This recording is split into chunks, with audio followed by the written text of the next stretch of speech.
Get great benefits while benefiting your community. Visit becomeateacher.com today. Your father knows about saving money. Everything I'm wearing, I've had since boot camp. And I just saved on my car insurance for driving safe with USAA. Auto insurance that flexes with you. Keep the fit. That's what we're made for. The Rust World Update is finally here, and we've also got some more information on the siege weapons that we talked about in a previous update video.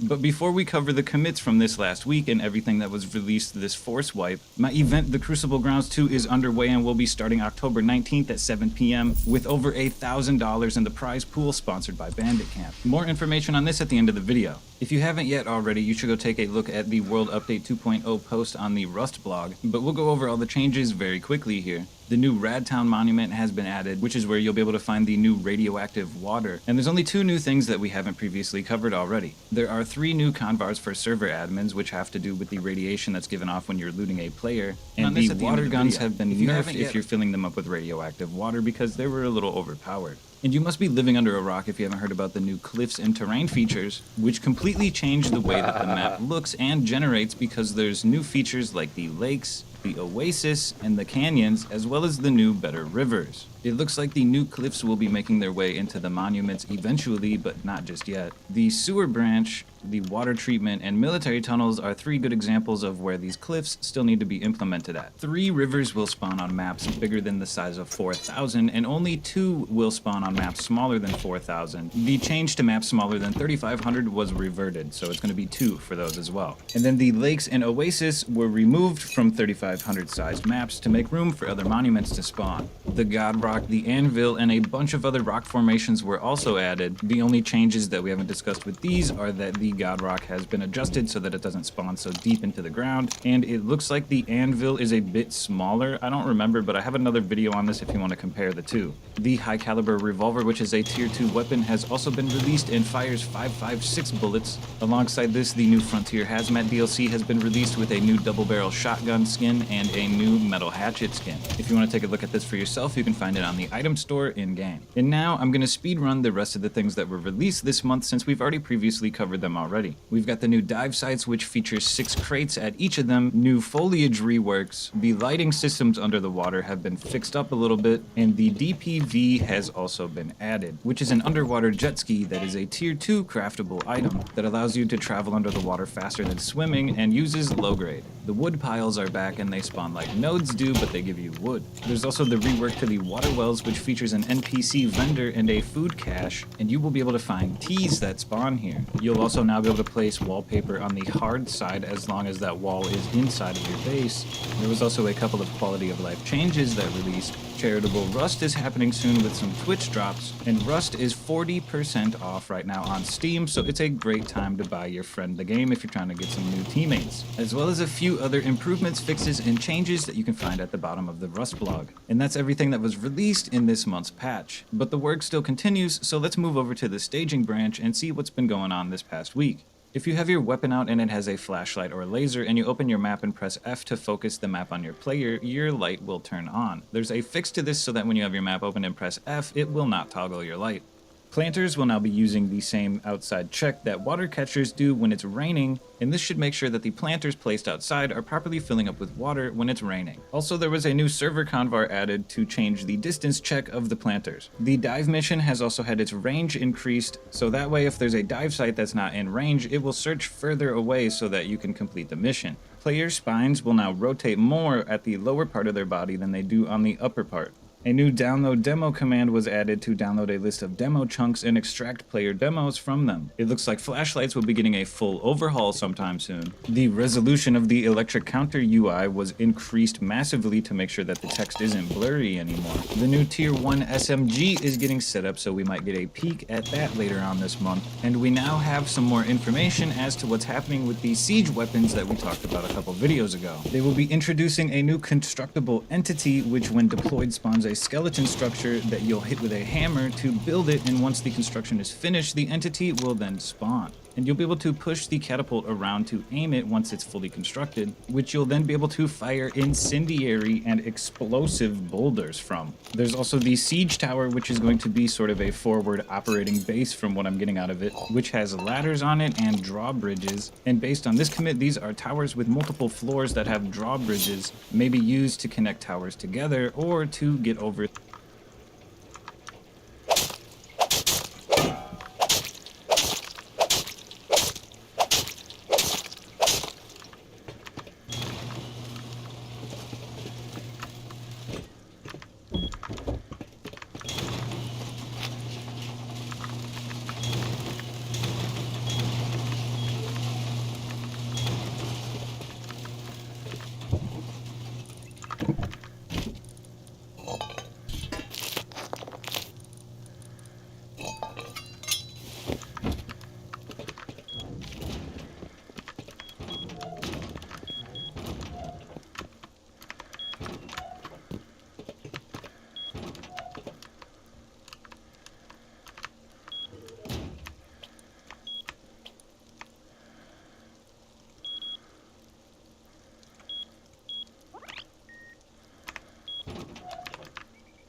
I need to buy a jacket.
I should go Bucky with Tommy.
for things like external walls. They'll also be coming with some kind of front door. And from what I can tell, these are balancing changes to the raiding system so that players don't have to spend so much time farming up materials for a raid base, or an FOB as players call it. And with the new construction mechanic that allows you to build these faster than you would build a normal base, it's going to make online raiding even easier than it was before. And this is being done because in almost 100% of also be coming with some kind of front door. And from what I can tell, these things like external wall drawbridges may be used to connect towers together or to get over things like external walls. They'll also be coming with some kind of front door. And from what I can tell, these are balancing changes to the raiding system so that players don't have to spend so much time farming up materials for a raid base, or an FOB as players call it. And with the new construction mechanic that allows you to build these faster than you would build a normal base, it's going to make online raiding even easier than it was before. And this is being done because in almost 100% of cases, defenders have the advantage over the raiders, which is why you don't see a lot of online raids. So this is one step towards making online raids more easily accessible. In my event, The Crucible Grounds 2, is starting up on October 19th at 7 p.m. CT, and players will be competing for over $1,000 worth of prizes presented by Bandit Camp. If you're interested in participating, make sure you join the Discord that's in the description, and once you're in there, head over to the event details channel where you'll be able to learn more about the plugin features of the event. The Crucible Grounds 2 is now built on fully custom plugins developed by Lencorp and Lurk from the Spoonkid and Winter Rust server. And if you head over to the prize details channel, the Crucible Grounds 2 is pre-pins that players to thatprince.co shipped out to you for free. So if you're interested in playing in the Crucible Grounds 2 presented by Bandit Camp, make sure you join the Discord link in the description and update yourself on all of the details that you can find over there. That's all I got for you guys today. Leave a like if you enjoyed the video, leave a dislike if you didn't, and I'll catch you in the next one.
Does gabapentin really help cure neuropathy? Truth or myth? Truth. Gabapentin only serves to inhibit the symptoms of chronic neuropathy, but it doesn't solve the real cause of the problem. Is the real cause of neuropathy excess sugar? Truth or myth? Myth. Many people think that diabetes, age, or genetics cause nerve damage, but that's not true. Thanks to a team of Ivy League nerve specialists who closely examined the nerves of 260 patients suffering from neuropathy using high-tech phase contrast microscopes, they discovered that their nerves were coated with a sticky, viscous substance that leading researchers are now calling nerve plaque, just like cholesterol plaque clogs the arteries. Right now, while this video is playing, this nerve plaque is clogging, overwhelming, and poisoning our nerves, causing all the tingling, burning, and painful cramps that can drive anyone crazy. That's why it doesn't matter how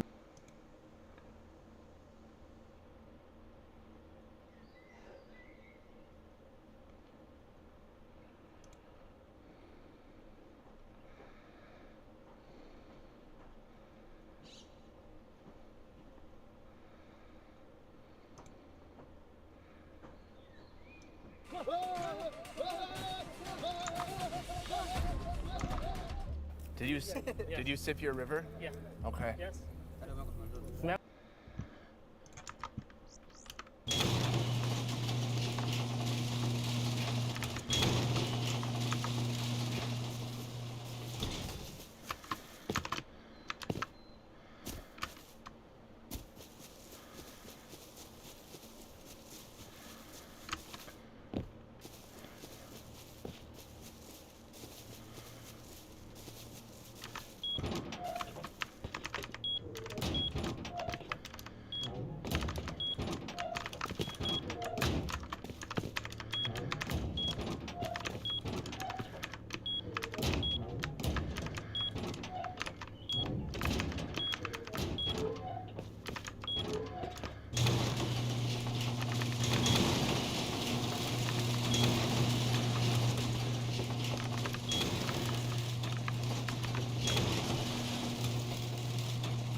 Oh, it's diesel.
Delicious.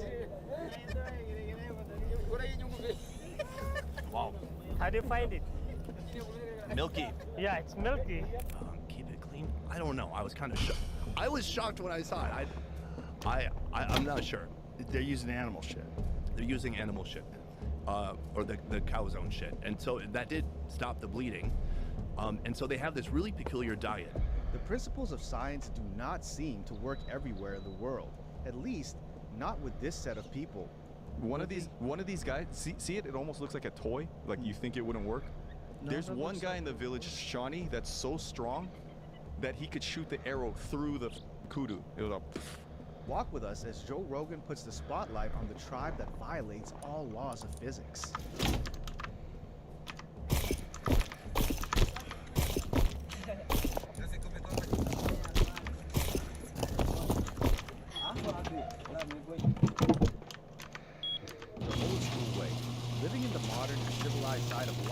Makes a lot of people think that's the only way to live.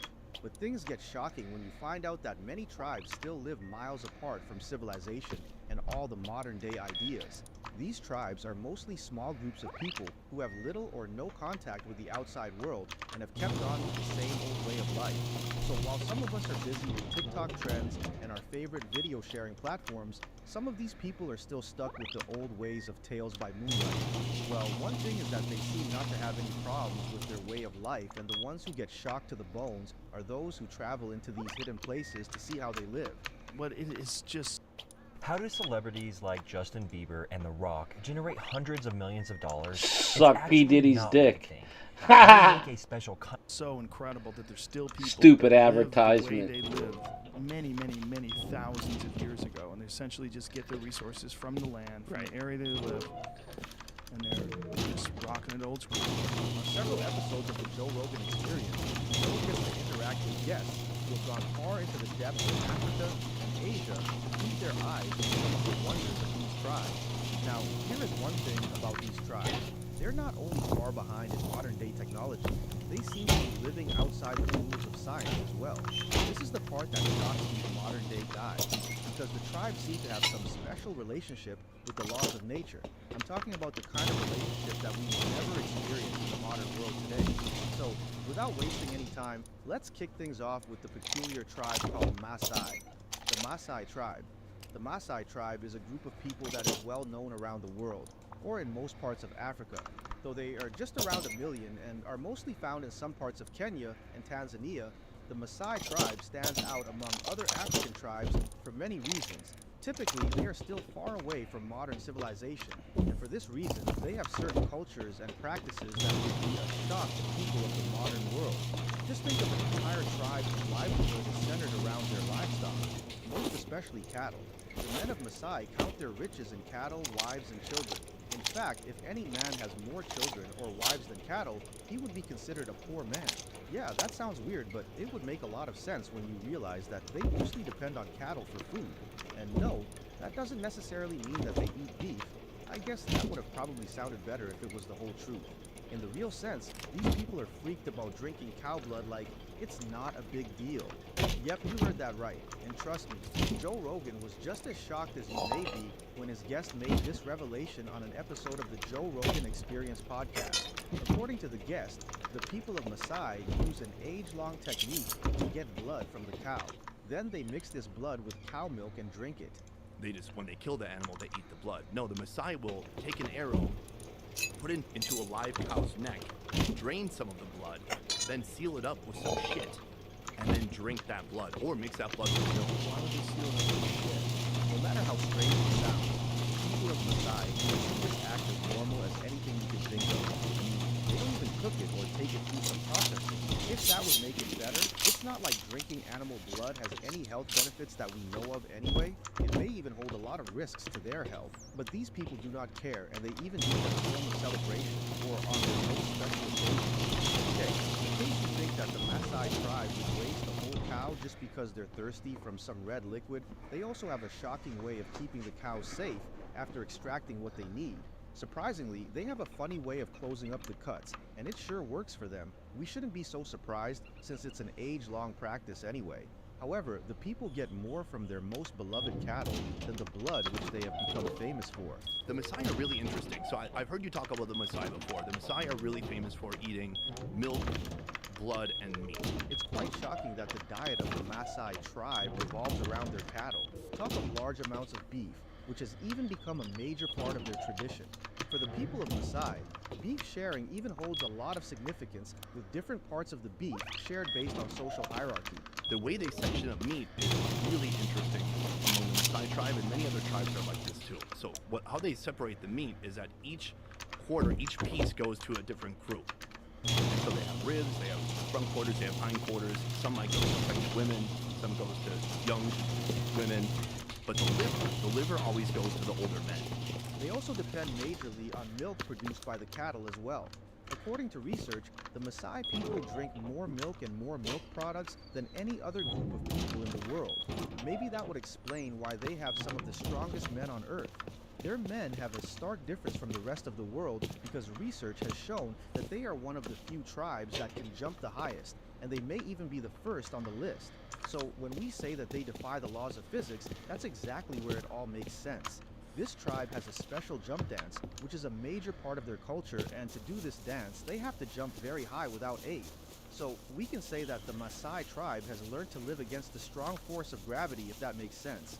So since they have all the strength they need, the Maasai men take pride in hunting lions like they are little rats. Well, that lasted until the habit was banned in Eastern Africa, but they would still do it secretly if a lion dared to maul their most beloved cattle. You can just say that the Maasai tribe has some sort of controversial relationship with cattle, and of course, we all know how the dots connect. The Hadza tribe. Close to the Maasai tribe is another group of people who also live in the way that would blow your mind, probably more shocking than the Maasai people.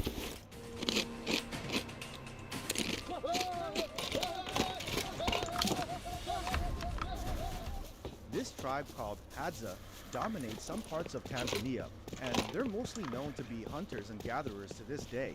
So unlike the people of Maasai who can depend on their livestock for years, this tribe has to go into the wild to hunt and gather their food. On an episode of the Joe Rogan Experience, David Cho goes deep into the hunting lifestyle of these people. Based on what he saw in his 2-week stay with the Hadza people, the tribe must have been hunting for such a long time that they do not need to depend on any modern equipment for effective hunting. All they needed was some sticks which they used to make arrows. According to him, the guys would spend all day sharpening these sticks into arrows. Then they would use a certain toxic plant on the tip so that the arrow can... Most people have no clue that in 2023 the best way to make money on Amazon is not with physical products. It's be more efficient. So what do they hunt with? Bow and arrow. Like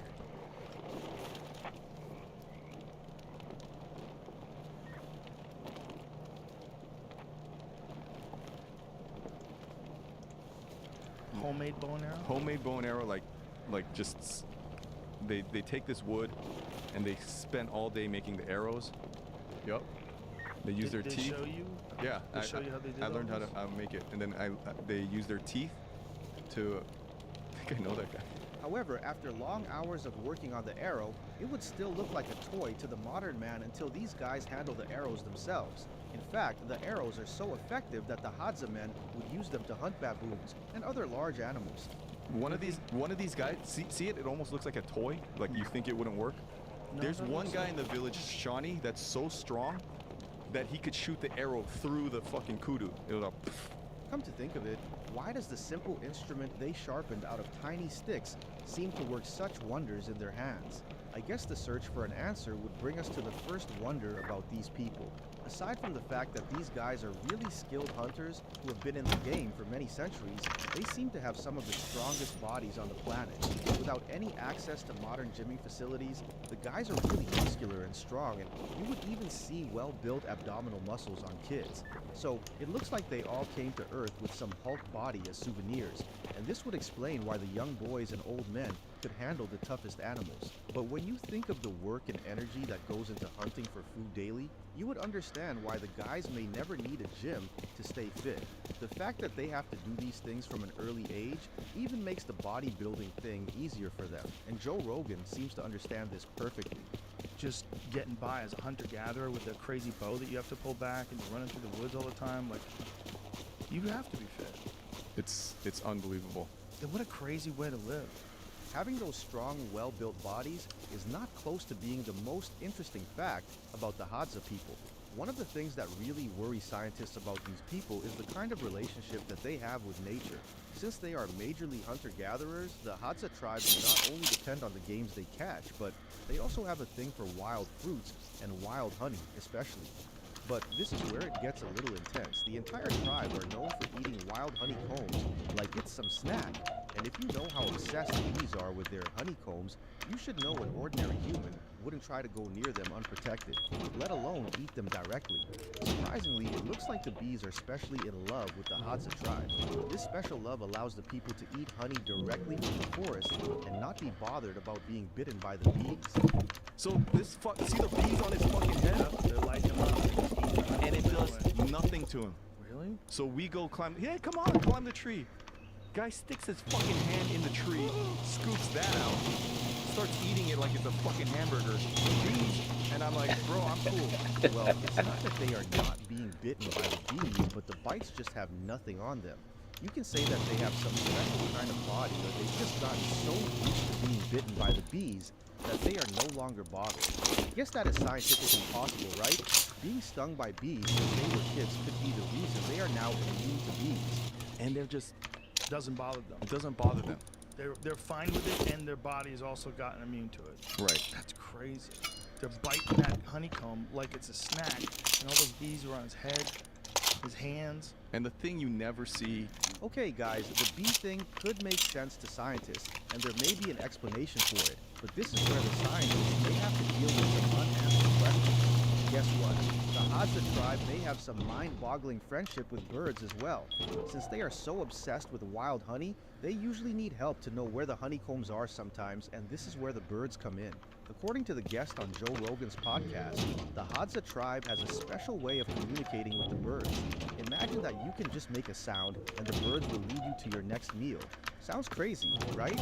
Well, David Chu was able to experience that with the Hadza people. Dude, these motherfuckers are so in tune with nature that they'll make a bird sound, and they're talking to the bird, and the bird will show you where the honey is. What? Like, and then. Anyway, as weird and interesting as that sounds, it's just the least of the worries of scientists as far as this tribe is